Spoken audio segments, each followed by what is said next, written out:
Hello, I'm Jim, and welcome to Rallying in America, the Recce podcast. This podcast is an exploration of a rich history, the stories and memories of those who made and make Rallying in America so great. Enjoy the show.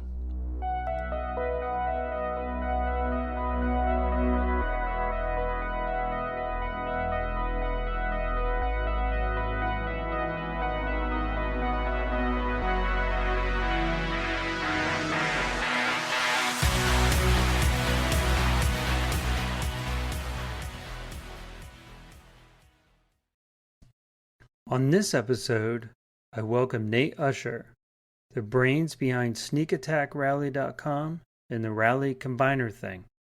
We discuss what it takes to maintain all that data and his history with Rally. Welcome to the podcast. Appreciate you taking your time and coming on and chatting for a bit. Yeah, no problem. Well, let's get right to it. So you're the brain behind the Rally Combiner thing, correct? Yeah, so that's been kind of my personal little side project I've been doing in the evenings. Something I can do without having to go out to the pole barn and work on the rally car, essentially. There you go. So it's pretty extensive, the information that you share on the website, the spreadsheet and everything. It's all Greek to me how it works, but I really enjoy seeing everything that is involved with it on each rally, especially the last one. It was fun to watch, the Oregon Trail Rally. And there's quite a bit of information on that. So how do you get all of that information and kind of funnel it into the Sneak Attack Rally website? Yeah, so as it is right now for the ARA events, they're using the Rally Safe trackers in all the cars. Mm-hmm. And, the combiner thing had been going on for a while, so I'm kind of the more or less official source for everything now. So Preston set up, I've got a login. I can see basically all the data for each rally from ARA. Okay. And so I've got a script on my server. It pings all the Rally Safe APIs about every 5 to 10 seconds. Mm-hmm. Downloads about 50 files, combines them all together into a useful thing. And then, when you're in your browser's grabbing a new data file from me every 15 seconds. So I'm doing a lot of stuff through the official APIs, but then I'm also, they've got two separate APIs, one for tracking, one for results, and I'm grabbing everything I can get from both of them, and just any useful data, I try to make it available to everybody.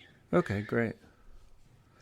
And not only do you show everything in real time, you also show everyone who's registered for the rally and their car. So that's another part of being working with ARA now is they send me reports from the entry server I get a link every morning, and then I update throughout the day every 15 minutes.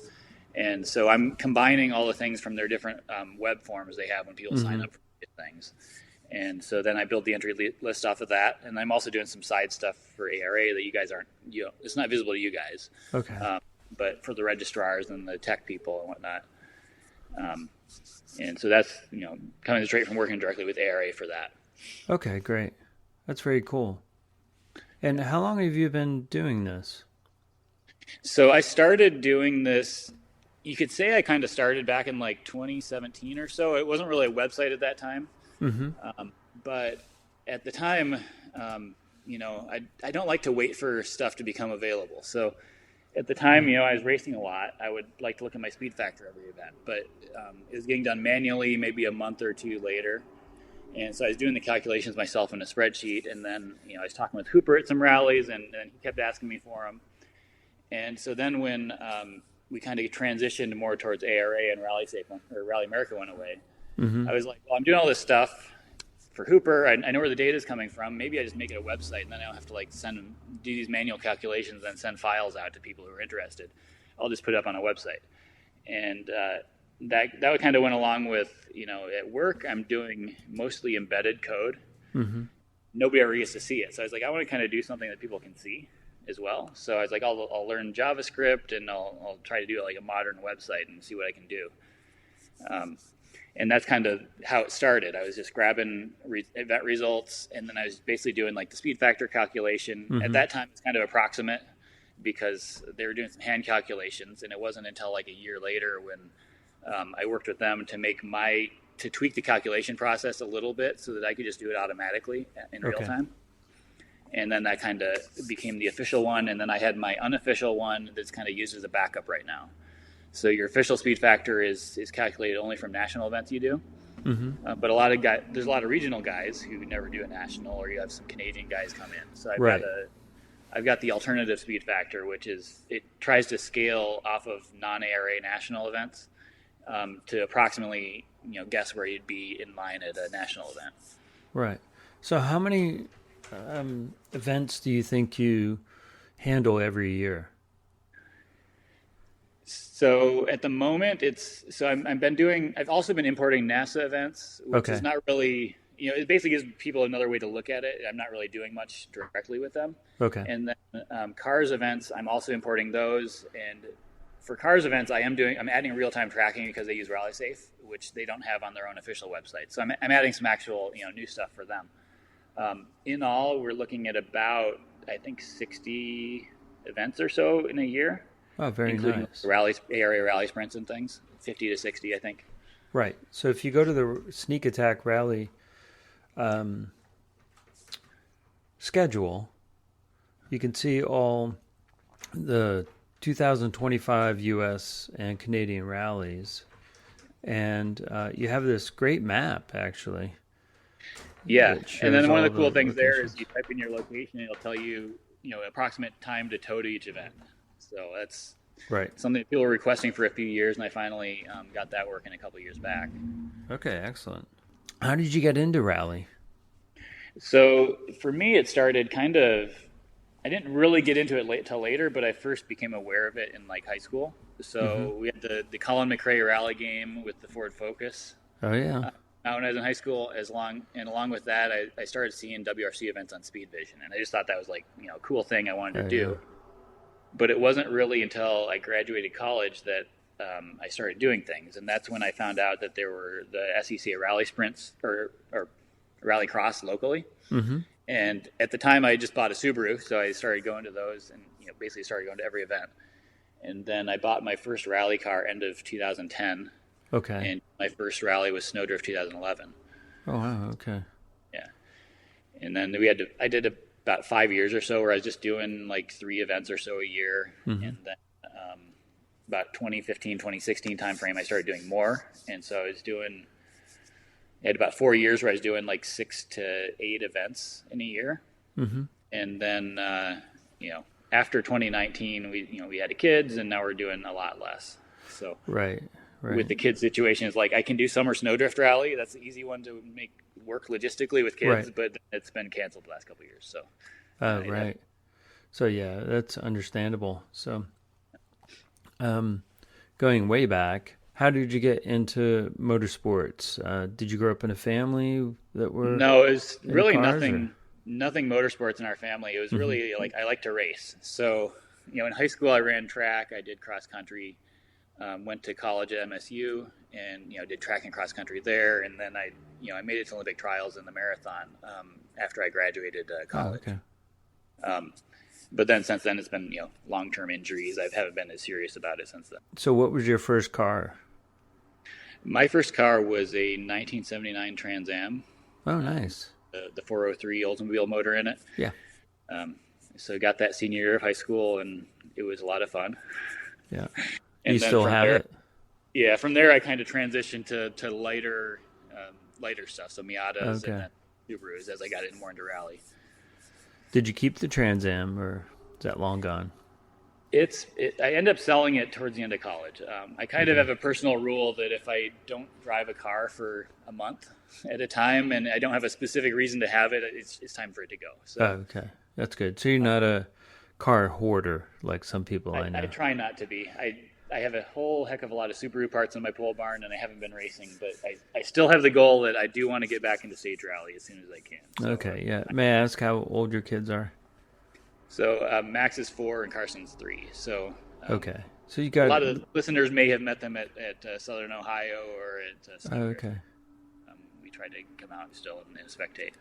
So you've got a good 12 years to go before the oldest gets behind the wheel Yeah, and starts getting into cars, hopefully. yeah. They just got their Power Wheels right now, and we'll see where it goes from there. Right. Okay. Cool. Excellent. We do have one that we do know that one will be the co-driver and one will be the driver if they want to be in the same car because Max gets car sick like I do and Carson doesn't. So Oh, okay.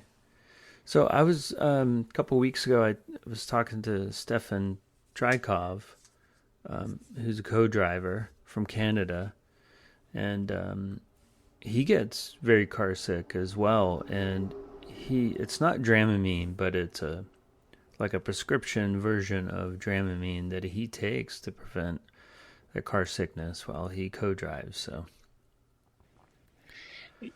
yeah, I haven't tried much with that. I've tried one or two things. yeah. I did co-drive for Mariana at some TSD rallies, and Mm-hmm. it's generally fine. But once it starts, it just gets worse and worse. Yeah. And I'm not sure that anything could really prevent it totally for me.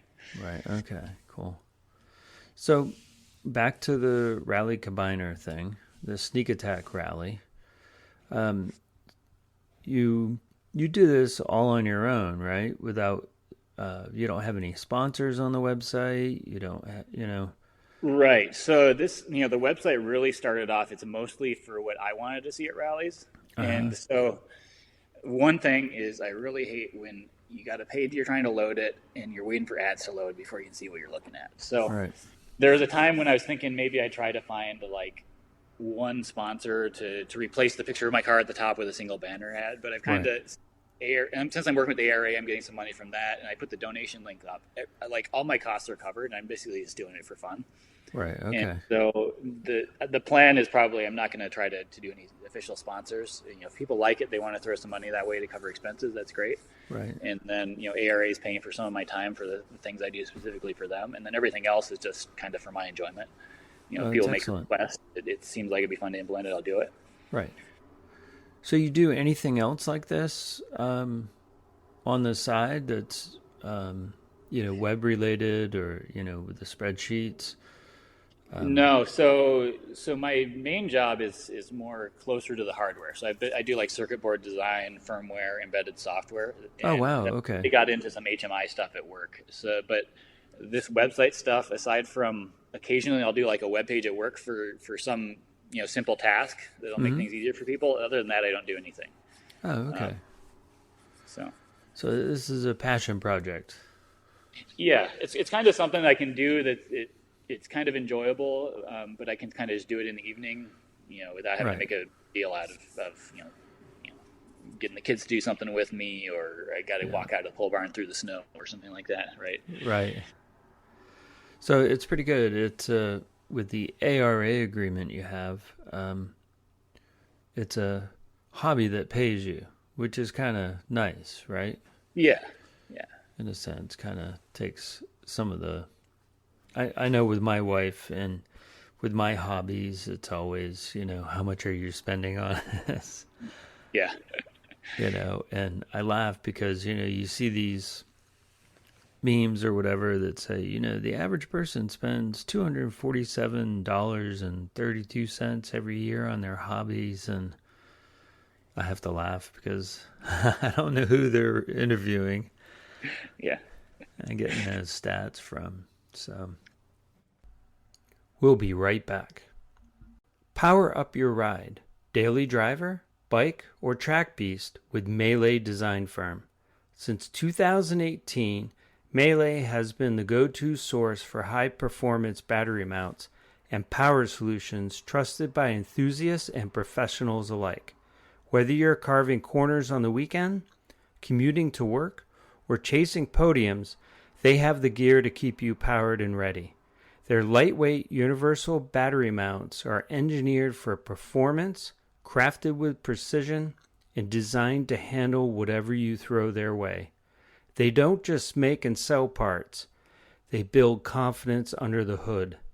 Rugged, industrial, functional. That's the Melee difference. Join thousands of satisfied drivers who refuse to settle for stock. Upgrade your battery game today.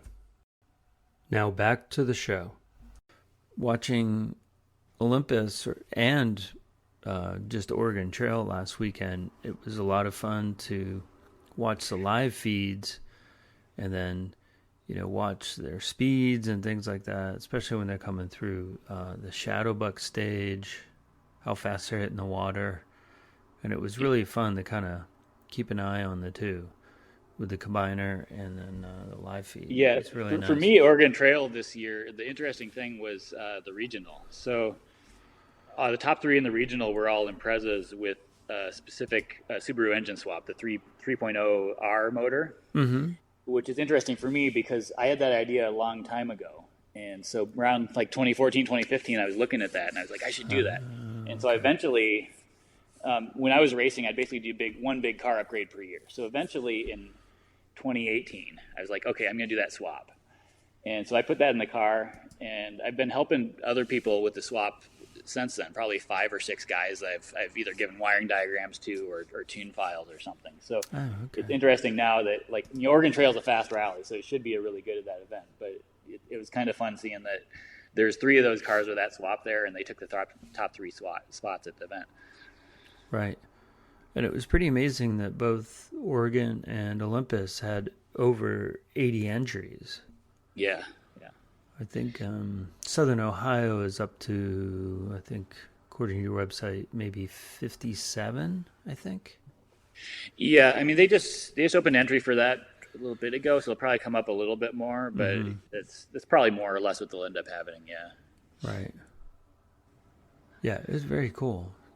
So is Southern Ohio, that's a regional, right? Not a national? I believe it's national this year, I believe. It is national this year, okay.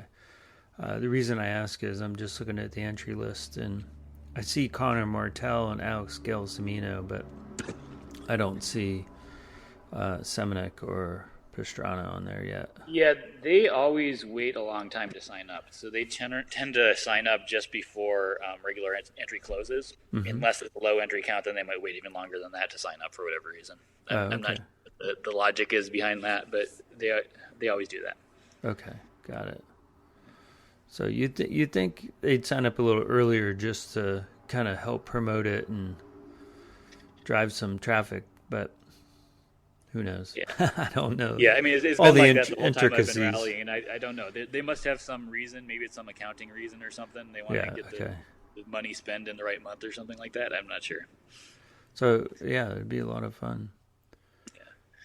So, well, what with your car, you're going to keep the car that you have for maybe future races, or? Yeah, so there's really I don't have enough time to build a car. So Right. since we have the kids now, I've got a couple weekend projects I did on the car that have gone like a couple years without getting finished. And they're that back when before kids, it would be like a day and a half tops. So I've got some ideas for interesting builds, but realistically they're not going to happen anytime soon. Yeah, I understand with a family and that it's going to be difficult. So is there anything else you'd like to share? Well, so there is maybe an interesting story since we keep talking about Sneak Attack Rally. A lot of people don't know where that name came from. Oh, yeah, right. So what that is so when I first started out, I bought this Volkswagen, and I did like 6 events in that, and then I built my Subaru. But the thing was, when I built it, it was very stock, including stock exhaust. And so after a couple of years, I started getting faster. Spectators wouldn't hear us coming, but we'd be like catching cars on stage. Oh, wow. And so at one point I was watching spectator videos, and either the guy filming or his friend next to him sees us coming. You can't hear us coming. And he's like, it's a goddamn sneak attack. And so that became the name. And then, of course, a year or two after that, again at Snowdrift, we had the problem where we had spectators in the road twice in front of us because they couldn't hear us coming, and that's where we started putting the louder exhaust on the car. Still not the loudest car out there, but it was kind of a motivation to do something finally.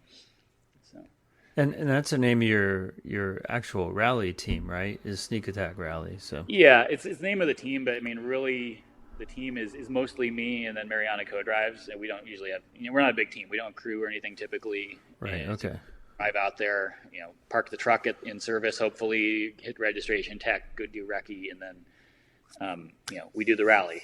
If we crash, we hitch a ride back to service with sweep, and then we take our own truck and trailer back out and get the car. okay. So, So where did the name Rally Combiner thing come from? so that came from back before I started rallying. So back in the Rally America days, national events would the national event weekend would be a 2-day national rally Mm-hmm. in parallel with 2 1-day regional events. And nowhere in the results would regional guys be anywhere near the national guys. You'd have to manually make your own spreadsheets and copy and paste everything together if you wanted to compare your times against the national guys. Right. And so someone else, I believe his name was Darren Hume, made a Rally America combiner thing. Okay. And so that would basically take all the times off the Rally America server and let you look at your times next to the national guys. And then it let you do things like rename classes. So you combine different classes that wouldn't be combined normally and all sorts of things like that. And so when I made the website, the first thing I did was I was like, I wanted to have all that functionality that he had and put it in the new site events. So I did all that, and with the only difference was that I had noticed that he'd done his server side. All the stuff was server side, so if the source website from rallyamerica.com Mm-hmm. was slow, his site would be slow. And then when a Rally America got taken down off the web, his site was just totally broken. Everything was lost. And so what I did was I started storing the events results in a way where it's just raw times and raw penalties, and then everything is done client side. So if you make a change to what you want to look at, your PC or your phone immediately recalculates. It doesn't have to go back to the cloud to get data again. Oh, okay. It works great. So Yeah. So now I'm kind of at a point where I'm adding a bunch of old Rally America stuff. I'm like 2/3 of the way done with that right now. But I've noticed the file size is getting rather large. So I've got to do some thinking about how we store events on the server. right. And see if there's a better way to make it so you're not grabbing like 2 megabytes of data every time you do a page load, though. So as it is now, I've got the option if events live, you can say I only want to see live stuff, and that kind of solves the problem. But if there's no events live and you only care about a specific rally, it's still going to download every event. So that's kind of on the short to-do list is let's reorganize the files and try to save people some bandwidth. Well, I'm looking forward to STPR, where I'm going to volunteer for one day.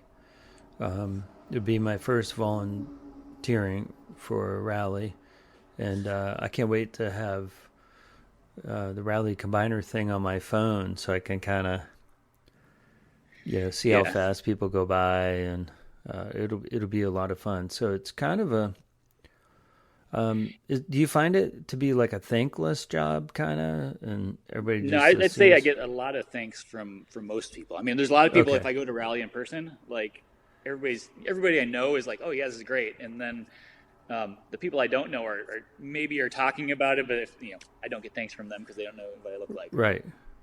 If I go to an event, like if I'm walking around, it seems like everybody's on their phone on the thing. That's awesome. That should make you feel good. Yeah. So I really appreciate it, and I only discovered it maybe last year. I just would follow Rally Safe, and it would, just kind of limited to what I could see.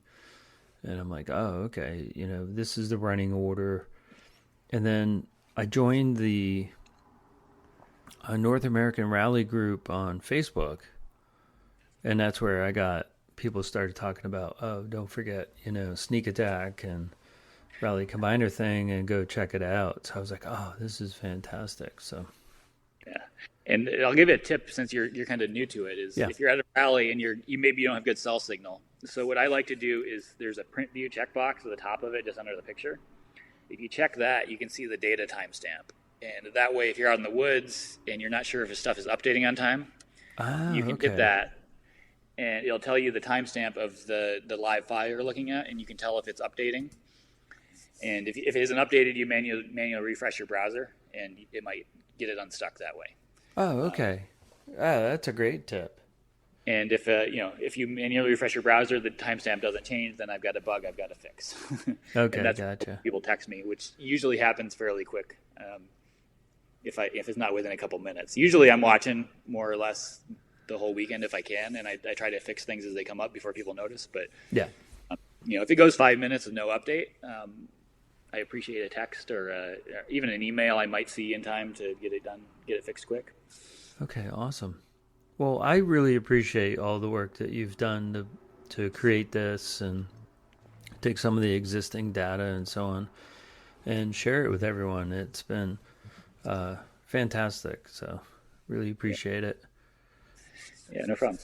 And really appreciate you taking some time today and coming on and chatting about it. And Yeah, it's nice to come on. And I always I don't get to race much, so chatting about rally is about what I get to do right now, and it's still fun. So. Yeah, awesome. Well, thanks again, and let you get back to mowing your lawn. All right, and getting good. some chores done around the house. So yeah, just wrapping that up, and then I've got some website stuff I was going to work on today too. So. All right, awesome. All right. Yep. Well, Nate, thanks again, and we'll talk to you again. Hopefully, maybe towards the end of the year, and see how things are going. Yeah, sounds good. I'll see you there. See you around eventually, I'm sure. Oh yeah, definitely. All right, take care. Have a good weekend. You too. Bye. Yep, bye. If you'd like to be on the podcast, you can email me, jim@jimboothdesigns.com, or message me through Facebook at Rallying in America, the Recce Podcast, or Instagram, rallying_in_America. Special thanks to Brady Instruments, pro-grade, handmade, professional fuel hydrometers. Visit bradyinstruments.com for all of your fuel testing needs. Thanks to Toontank and the artist Nuclear Wave for the podcast theme music.